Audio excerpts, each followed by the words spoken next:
बिस्मिल्लाहिर्रहमानिर्रहीम। अस्सलाम वालेकुम नाज़रीन, आप यूट्यूब चैनल देख रहे हैं। मैं इमरान ख़ान हूँ। सबसे पहले तो आपको बता दूं कि जो फ़ोटो इमरान ख़ान साहब की कल एक लीक हुई और उसके बाद चंद और फ़ोटोज़ लीक हुई, उसकी फिर इंक्वायरी की गई फ़ौरी तौर पे। सीसीटीवी फुटेजेस देख के सारा चेक किया गया, फिर बंदा ढूंढ लिया।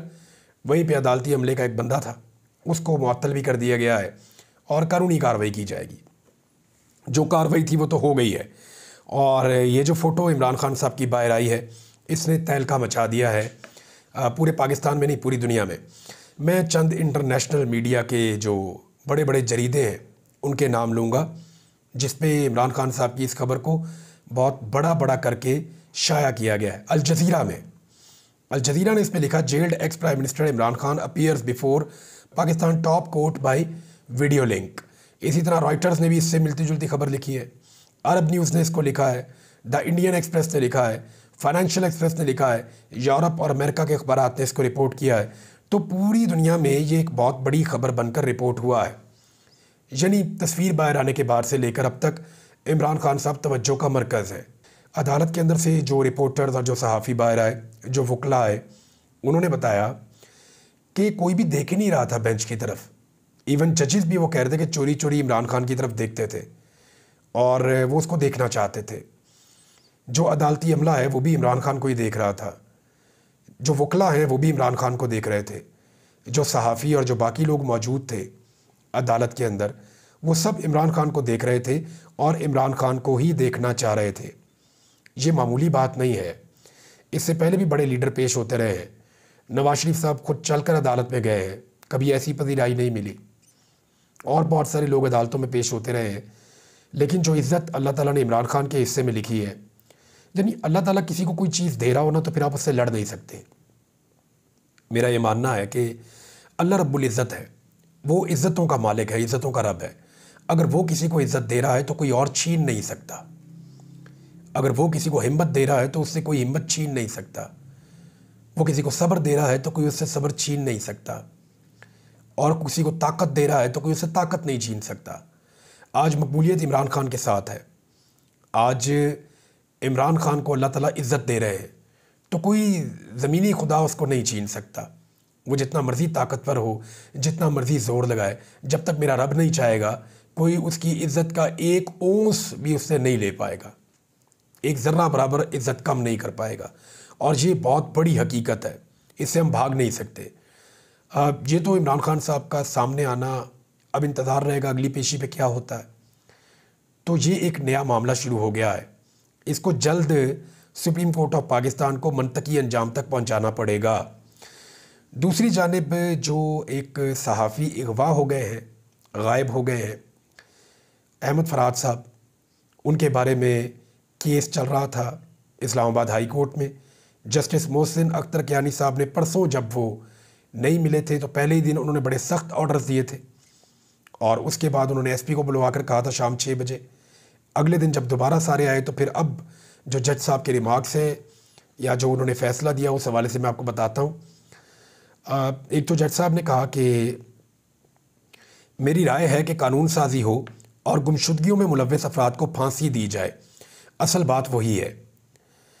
उन्होंने कहा, मुकदमे की समाअत करते हुए senior superintendent police SSP operation Jamil Zafar अदालत के सामने पेश हुए और उसके अलावा अहमद फराद की अहलिया और उनके वकील ईमान मज़ारी और हादी अली चट्ठा भी अदालत के रूबरू पेश हुए।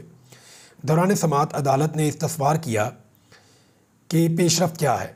सरकारी वकील ने बताया कि स्पेशल इन्वेस्टिगेशन टीम बनाई गई है, कोशिश जारी है। एसएसपी ऑपरेशन ने कहा कि मैं लापता अफराद की अहलिया से मिला हूँ। जहाँ तक मुझे पता चला है कि घर के बाहर से उनको उठाया गया है। हमने 15 गाड़ियों की फुटेजेस ली हैं। गाड़ियों के नंबर रात होने की वजह से नहीं पढ़े जा रहे। गाड़ियों के नंबर ट्रेस करने के लिए भी अभी भी एफआईए में काम जारी है। मुल्क भर के तमाम आईजीज़ को हमने ख़त लिखा है, तमाम खुफिया इदारों को भी खतूत लिखे हैं। जियो फेंसिंग हमने कर ली है, कुछ वक्त इसमें लगेगा। सीडीआर और जियो फेंसिंग पर काम अभी होना है। अदालत ने पूछा कि कभी ऐसा हुआ कि आपको मुस्बत रिस्पॉन्स मिला हो? कल कहा था पुलिस इन्वेस्टिगेशन जब ख़त्म हो जाए तो सेक्रेटरी दिफा को बुलाऊंगा।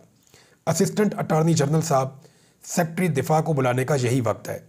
या तो आप कहें कि रॉ के एजेंट आए और बंदे को उठाया तो मैं मान लूँ, इस साल में जितने भी पर्चे हुए हैं किसी में भी अभी तक तफ्तीश मुकम्मल नहीं हुई। मैं अभी बता रहा हूँ ये फिंगरप्रिंट्स ही मैच नहीं करेंगे। बाइस शर्म बात है, पूरी कौम को पता है कि कौन क्या कर रहा है। अदालत ने मज़ीद रिमार्क्स दिए कि पूरे पाकिस्तान को मुझ समेत पता है मगर आंखें बंद की हुई हैं। हमने क्या ज़बरदस्त सिस्टम है, लापता शख्स बेचारा वापस आकर कुछ कह भी नहीं सकता। लापता शख्स जब आता है तो उनको और उनकी फैमिली को बताया जाता है खामोश रहना है। मेरी राय है कि कानून साजी हो और गुमशुदगियों में मुलव्वस अफराद को फांसी दी जाए। असल बात वही है, वो लोग लापता हैं जो बात कर रहे हैं, यानी जो लोग बोलते हैं वही लापता होते हैं। लापता अफराद में अक्सरियत सहाफ़ियों, सोशल कारकुनान की है। मैं आपके सामने एक मिसाल बैठा हूँ। बाद अदालत ने सेक्रेटरी दिफा और सेक्टर कमांडर ISI इस्लामाबाद को ज़ाती हैसियत में तलब कर लिया। सेक्रेटरी दिफा से कुछ नहीं हुआ तो वज़रा और वज़ीर आज़म को बुलाऊंगा। अदालत ने रिमार्क्स दिए कि इस्लामाबाद हाई कोर्ट के दायरा इख्तियार से कोई लापता होगा तो सज़ा IG को भुगतना होगी। सेक्रेटरी दिफा से नहीं हुआ तो वज़रा और फिर वज़ीर आज़म को बुलाऊंगा। सिक्योरिटी इदारों को ख़त लिखने से मसला हल होगा, ये भी सवाल उन्होंने उठाया। SSP ऑपरेशंस ने बताया जब इन इदारों को लिखते हैं तो कभी मुस्बत जवाब नहीं आया। इस पर अदालत ने कहा एक आम आदमी की 4 बातें आपको बुरी लगती हैं, बंदे को ही उठा लिया। सारा दिन सोशल मीडिया पर लोगों की इज्जतें उछाली जा रही हैं, क्या करें, सबको उठाएंगे। अगर आपसे काम नहीं हो रहा तो कोई मुतबादिल ऑप्शन दें। जस्टिस मोहसिन अख्तर कियारी ने कहा कि अपना काम करें तो आपको प्रेस कॉन्फ्रेंस की ज़रूरत नहीं पड़ेगी। बंदे की बाजियाबी में अगर ये सारे नाकाम हुए तो इनके खिलाफ तौहीन अदालत का शोकाज करूँगा। मुझे पुलिस पर पूरा यकीन है, रियासत का चेहरा पुलिस है, कोई और नहीं। बाद अदालत ने केस की समाअत पीर तक मुलतवी कर दी। अच्छा नाज़रीन, ये एक बड़ा हसास मामला है और वो बड़े मकबूल शायर भी हैं, उनकी शायरी को लोग बहुत पसंद करते हैं, सहाफ़ी भी हैं। मेरा अपना भी उनसे एक ताल्लुक़ है, उनसे मुलाकात भी रही और बड़े ज़िंदा दिल और बड़े अच्छे इंसान हैं, बड़े मिलनसार आदमी हैं अहमद फ़रहाद साहब। सेहत उनकी बहुत कमज़ोर है। उनकी अहलिया ये कह रही हैं कि उनको बहुत सारी दवाइयाँ सारा दिन में खानी पड़ती हैं। तो मेरी निज़ाम से ये गुजारिश है और मेरा ये मानना है कि इन चीज़ों से कभी भी अच्छा ही नहीं निकलेगी। ज़ोर से, ज़बरदस्ती से, ताकत के इस्तेमाल से, जबरी गुमशुदगियों से कभी भी मसला हल नहीं होगा, बल्कि इससे नफ़रत और दूरियां बढ़ेंगी। अहमद फ़रहाद साहब को फ़ौरी तौर पे उनके घर आना चाहिए। अगर कुछ भी उन्होंने गैर कानूनी या गैर आइनी किया है तो पाकिस्तान में कानून मौजूद है, कानून के मुताबिक कार्रवाई होनी चाहिए। जबरी गुमशुदगी, किसी को गायब कर देना, ना ये जमहूरी है ना किसी जमहूरी मुल्क में इसकी इजाज़त होनी चाहिए। जज साहब ने इस मामले को उठाया, उम्मीद है कि सहाफ़ी भी आवाज़ उठाते रहेंगे और जल्द अहमद फ़रहाद साहब अपने घर वापस तशरीफ़ ले आएंगे। उनकी फैमिली बहुत परेशान है, अल्लाह ताला उनकी परेशानियों को दूर फरमाए। एक और नाज़रीन बड़ी खबर यह है कि फैसल वाडा के मामले के ऊपर अज़ खुद नोटिस हो गया है। सुप्रीम कोर्ट ने फैसल वाडा की जो गुज़िश्ता रोज़ एक उन्होंने प्रेस कॉन्फ्रेंस की थी और नॉर्मली सबको पता है कि वो जस्टिस बाबर सत्तार साहब के ख़िलाफ़ नॉर्मली थी और अदलिया के हवाले से की जाने वाली प्रेस कॉन्फ्रेंस का अज़ खुद नोटिस ले लिया सुप्रीम कोर्ट ने। रजिस्ट्रार सुप्रीम कोर्ट के मुताबिक चीफ जस्टिस पाकिस्तान काजी फ़ाइज़ ईसा की सरबराही में 3 रुकनी बेंच फैसल वाडा अज़ खुद नोटिस केस की समाअत करेगा, जिसके लिए मुतल्लिका फ्रीकैन को नोटिस जारी कर दिए गए हैं। फैसल वाडा साहब लेकिन बड़े कॉन्फिडेंट हैं, पूरा पाकिस्तान जानता है कि उन्होंने प्रेस कॉन्फ्रेंस क्यों की और किस तरह की। फैसल वाडा इस सारे मामले में अकेले नहीं है, देखिए इसमें और लोग भी हैं और जो और लोग हैं उनके बारे में जो अब तक सामने आए हैं, कुछ ऐसे हैं जिनका अभी ज़्यादा नाम बना नहीं है लेकिन वो नाम बनाना चाहते हैं, लेकिन कुछ ऐसे हैं जिनको लोग पहले से जानते हैं। अता तारड़ है, ओन चौधरी है, तलाल चौधरी है, फैसल वाडा हैं, मुस्तफ़ा कमाल हैं, गवर्नर सिंध हैं और इन लोगों ने ज़्यादा बातचीत की है। और अब तक की जो प्रेस कॉन्फ्रेंसेज हैं उनमें 8 या 9 लोग सामने आ चुके हैं, जिनमें से 6 के मैंने आपको नाम लेकर बताए, बाकी लोग अभी इररिलेवेंट हैं। आहिस्ता आहिस्ता उनकी रेलिवेंसी बढ़ती जाएगी। तो ऐसा लगता है कि एक कंपेन शुरू की जा रही है जजेस के ख़िलाफ़, स्पेशली उन जजेस के ख़िलाफ़ जो जजेस इंसाफ मांग रहे हैं, उन जजेस के ख़िलाफ़ जो दबाव से निकलना चाहते हैं और अदलिया की खोई हुई स्पेस वापस लेना चाहते हैं। अच्छा, जजेस से एक तरफ तो जजेस इंसाफ मांग रहे हैं, जजेस उसके लिए आवाज़ उठा रहे हैं और जजेस जो हैं वो अपनी स्पेस वापस लेना चाहते हैं। दूसरी तरफ निज़ाम जो है वो अपने बोहरों के ज़रिए से कुछ ना कुछ करके जजेस पे दबाव बढ़ाना चाहता है। बज़ाहिर ऐसा दिखाई दे रहा है, यानी ये मेरा एनालिसिस है और ये पाकिस्तान में हर एक का एनालिसिस है। जितने भी लोग हैं वो इस बात को समझते हैं। तो इस मरतबा हुकूमत के अंदर जो लोग शामिल हैं वो एहतजाज क्यों नहीं कर रहे? यानी आपको याद होगा जब उमर अता बंदयाल साहब के ख़िलाफ़ पूरा निज़ाम काम कर रहा था तो उनके ख़िलाफ़ बड़ी तकारीर की गई, जलसे जुलूस किए गए, उनकी तस्वीरें निकाल कर लगा दी गई, वीडियो क्लिप्स और ये वो बड़ी तज़हीक की गई थी मुअज़्ज़िज़ जज साहिबान की उस दौर में। लेकिन अब वो जिन लोगों ने तज़हीक की थी वो सारे तो आ गए हुकूमत में, और हुकूमत अगर तज़हीक करेगी तो उनके लिए प्रॉब्लम्स बढ़ेंगी। दूसरा, अगर अवामी सतह के जलसे जजों के ख़िलाफ़ किए गए तो फिर अदलिया जो है वो इसके बदले में पाकिस्तान तहरीक इंसाफ को इजाज़त दे देगी कि वो भी जलसे करे। जब जजों के ख़िलाफ़ जलसे हो सकते हैं तो फिर जजेस कम से कम लेवल प्लेइंग फील्ड देते हुए जिन पॉलिटिकल पार्टीज़ को जलसे करने की इजाज़त नहीं दी जा रही उनको कम से कम इजाज़त तो दे सकते हैं। तो फिर पीटीआई का किस लेवल के ऊपर एहतजाज होगा और उनकी मकबूलियत कहाँ पे है उसका पूरे पाकिस्तान को आइडिया है। लिहाजा हुकूमत मैक्सिमम इससे अपने आप को बाहर रखना चाहती है इस लड़ाई से, क्योंकि हुकूमत को ये लड़ाई सूट नहीं करती, वो वैसे ही बहुत बुरी तरह फंसे हुए हैं। ये वो सारे लोग हैं जो किसी ना किसी तरह इस सारे निज़ाम के बेनिफिशरी बने हुए हैं। फैसल वाडा बगैर किसी पॉलिटिकल पार्टी के, यानी काकड़ साहब बगैर पॉलिटिकल पार्टी के ही सेनेटर बन रहे हैं। ये वो लोग हैं जो बगैर पॉलिटिकल पार्टी के पाकिस्तान में पहली मरतबा ऐसा हो रहा है, ये लोग सेनेटर बन रहे हैं और सारी पार्टीज़ इनको वोट भी डाल रही हैं। ये बड़ी इंटरेस्टिंग चीज़ हो रही है पाकिस्तान में। हमने कभी ऐसा कुछ देखा नहीं था, तो इन्होंने अपने आप को एक कबीला करार दिया है। तो एक मखसूस कबीले के लोग हैं, एक मखसूस कबील से इनका ताल्लुक़ है, ये मखसूस सोच के साथ आए हैं और ये लोग कर रहे हैं। अच्छा, एक चीज़ मुझे बहुत अजीब लगती है, ये लोग ज़बरदस्ती घसीट के इस सारे मामले में फ़ौज को लेकर आते हैं। हालांकि पाकिस्तान में कोई भी फ़ौज के ख़िलाफ़ मुझे कंपेन ऐसी नज़र नहीं आ रही कि लोग फ़ौज से खुदा ना खास्ता नफ़रत करते हो या फ़ौज से लोग लड़ना चाहते हो, ऐसी कोई चीज़ दिखाई नहीं दे रही। हाँ, ये ज़रूर है लोग नाइंसाफ़ी के ख़िलाफ़ आवाज़ उठाते हैं, जुल्म और ज़्यादती के ख़िलाफ़ बोलते हैं, या जजेस अपने ऊपर से दबाव उतारना और हटाना चाहते हैं। तो इसमें ये लोगों की एक चीज़ मैंने कॉमन देखी कि ये सारे ज़बरदस्ती पाकिस्तान की फ़ौज को बीच में घुसा देते हैं, उसको मुतनाज़ बनाने की कोशिश करते हैं, और ऐसा नहीं करना चाहिए, ये नामुनासिब है और गलत है। बहरहाल फैसल वाडा साहब फ़िलहाल तो डट गए हैं जी। उन्होंने रात को जो टॉक शोज़ किए उसमें उन्होंने कहा कि इल्ज़ामात का सबूत देना पड़ेगा, अपनी बात पर कायम फैसल वाडा, अब जो भी होगा बराबरी पर होगा। फैसल वाडा ने खुला ऐलान किया कि चीफ़ जस्टिस ने मुझे बुलाया, मैं ज़रूर जाऊँगा। अच्छी बात है कि ईमानदार चीफ़ जस्टिस ने मुझे बुलाया। मैंने एक सवाल किया था, मुझे सिर्फ उसका जवाब देना था। उन्होंने कहा मैंने किसी का नाम नहीं लिया, सिर्फ सवाल करने का अपना हक़ इस्तेमाल किया है। फैसल वाडा ने कहा मैं अपनी बात पर कायम हूँ। इन्होंने कहा मेरी पगड़ी उछालेंगे तो मैं भी उनकी पगड़ी उछालूंगा। वो पगड़ी को फुटबॉल बनाने वाली बात जो है, जो फैसल वाडा साहब ने की थी। उन्होंने कहा कि अगर मेरे साथ प्यार करेंगे तो प्यार करूँगा, मेरे साथ गलत करेंगे तो मैं भी गलत करूँगा। फैसल वाडा ने कहा मैंने जजेस का नाम तो नहीं लिया था। उन्होंने कहा कि अगर जस्टिस अतरमल्ला साहब ने मेरा नाम लेकर अगर प्रॉक्सी कहा है तो उनको उसका सबूत देना पड़ेगा। फिर फैसल वाडा ने एक और बात की, इस बात से लगा कि थोड़ी सी घबराहट भी है उनमें। उन्होंने कहा देखें, तलाल चौधरी ने, कामरान टिसोरी ने, मुस्तफ़ा कमाल ने, बाकी लोगों ने भी वही बात की है जो मैंने बात की है।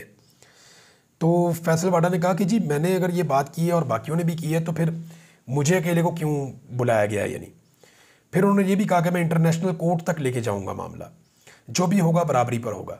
ये फैसल वाडा कह रहे हैं। देखिए, फैसल वाडा को ये तो एक ही जैसी बात कर रहे हैं सारे लोग, फैसल वाडा ने तस्लीम कर लिया। तो सारे लोग एक ही जैसी बात क्यों कर रहे हैं? सारे लोग एक ही जैसी बात इसलिए कर रहे हैं कि शायद सारे लोगों का ताल्लुक़ एक ही कबीले से है, और एक ही कबीले के लोग एक ही जैसी बात करेंगे, अलग अलग तरह की बात तो नहीं करेंगे। लाहौर हाई कोर्ट में आज एक बड़ी डेवलपमेंट होने जा रही है नाज़रीन। जजेस की तैनातियाँ क्यों नहीं हो रही? लाहौर हाई कोर्ट ने जो तैनातियों से रिलेटेड एक कमेटी होती है हुकूमत की, उसको बुलवा लिया है, और ये इंडिया भी दिया है कि वज़ीर आला पंजाब को भी वो बुला लेंगे। हमारे दर्जनों खतूत लिखने के बावजूद तैनातियाँ नहीं हो रही। ये तर्ज़ अमल वाज़ेह तौर पर तौहीन अदालत के ज़ुमरे में आता है। आपने बार बार बयान बदले हैं, ये जज साहब कह रहे हैं, और यानी आइनी तौर पे तो हुकूमत को अपनी ज़िम्मेदारी पूरी करनी चाहिए। लेकिन लाहौर हाई कोर्ट के जज साहब की बात के ऊपर अमल करने की बजाय उन्होंने जो कहा, जो जज अपॉइंट किए, नॉमिनेट किए, उनको अपॉइंट करने की बजाय उनके ख़िलाफ़ एक मैलिशियस कंपेन चला दी गई।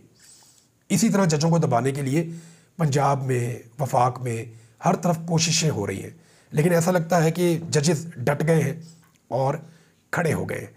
एक नाज़रीन मैंने वाक़या देखा और मुझे बड़ी खुशी हुई। आज़ाद कश्मीर में शहरियों ने एक असिस्टेंट कमिश्नर की गाड़ी रोक ली और गाड़ी में सवार एक कुत्ते को नीचे उतार लिया और उन्होंने कहा जी ये कुत्ता गाड़ी में क्यों बैठा है। कितनी ज़बरदस्त बात है। उन्होंने कहा कुत्ता गाड़ी में कैसे ट्रैवल कर सकता है, हमारी गाड़ी है, हमने अपने खून पसीने की कमाई से टैक्स दिया है, उस टैक्स के पैसों से आपने ये गाड़ी ली है, इस गाड़ी में सांप का कुत्ता कैसे ट्रैवल कर सकता है, ये तो हमने सरकारी काम के लिए दी है। ये वाली अवेयरनेस चाहिए पाकिस्तान में, ये वाली अवेयरनेस। मुझे अच्छी तरह याद है, मेरे दोस्त है बाप, मुझे जब मैं वापस आया तो मैं बीमार था, तो मेरे कुछ दोस्त थे, मेरे भाई थे, वो मुझे शिकार पे ले गए और मैंने उस दिन वहाँ पे एक गाड़ी रोक ली, बल्कि गाड़ी की मैंने चाबी भी निकाल ली और मेरा झगड़ा हो गया उन लोगों से। वो सरकारी गाड़ी के अंदर शिकार खेल रहे थे और उसके अंदर कुत्ते भी उन्होंने बिठाए हुए थे। तो मैंने उनसे कहा जनाब आप मेरी गाड़ी में कैसे शिकार खेल सकते हैं, टैक्स तो हम देते हैं पाकिस्तानी, और आप, वो ऊपर नीली बत्ती भी लगाई हुई थी, वो गालबन किसी पुलिस वाले की गाड़ी थी, बड़े ऑफिसर की। तो फिर उन्होंने मिन्नत तरला किया, उन्होंने कहा जी आइंदा हम नहीं करेंगे। उन्होंने यकीन दिलाया, माफ़ी मांगी, बहुत सारे लोग आ गए।